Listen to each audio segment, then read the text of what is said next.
Just one priest has been accused of pedophilia recently, and they did not even send him to prison. He's now under house arrest. There was also that WikiLeaks incident, where the Pope's butler was arrested for giving me copies of documents. And now we have a third incident of this sort. You yourself are about to face court proceedings that have already been labeled a modern inquisition. Did you anticipate this reaction when you were writing the book and getting ready to publish it? Of course not. I don't think that a journalist doing his job should be prosecuted for this. Do you think a guilty verdict is possible? We shall see. They accuse me of disclosing information, but that is my job. I'm a journalist. I search for new information, something that the public doesn't know about yet. It's the first thing that a journalist should do.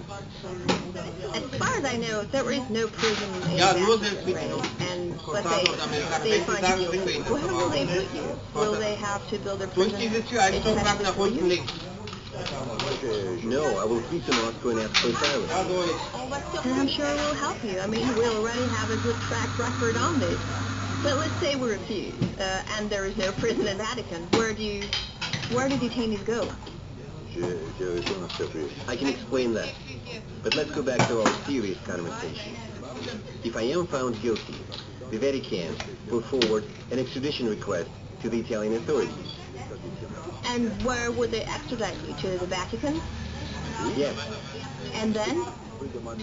And then everything will depend upon whether or not Italy agrees to extradite me after studying the case and making sure that the charge does not contradict Italian law.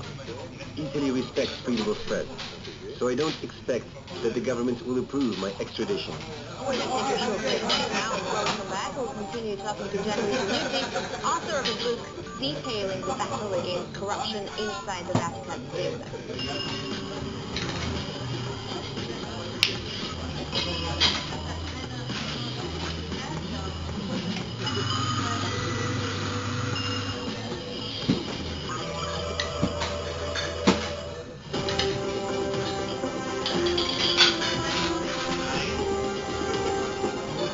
Beneath the surface of the information superhighway lies a hidden universe. Thousands of websites concealed from search engines can be lifesavers for human rights activists and journalists.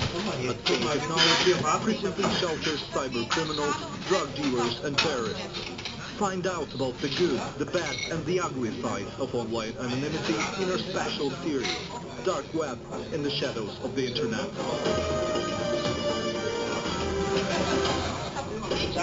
If you want to keep your life on the internet away from prying eyes, a quick web search will probably lead you to the Onion router, commonly known as Tor.